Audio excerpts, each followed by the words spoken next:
Je suis tombée sur une pièce de théâtre qui m'a bouleversée, qui s'appelle Le procès de Shamgorod. Et c'est une pièce de théâtre dans laquelle Dieu est mis en procès pour ce qui s'est passé pendant la Deuxième Guerre mondiale.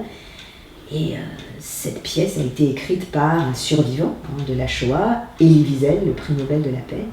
Et je me suis dit, un survivant qui utilise le théâtre pour mettre Dieu, lui demander des comptes et transmettre en fait ce mal-être vis-à-vis du public, il faut que je puisse m'entretenir avec lui, il faut que je puisse le rencontrer. Et vous entretenir avec Dieu ou avec l'auteur?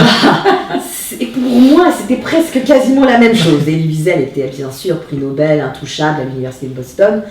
Un peu, comme on écrit une lettre à Dieu, une bouteille à la mer, je lui ai écrit cette lettre.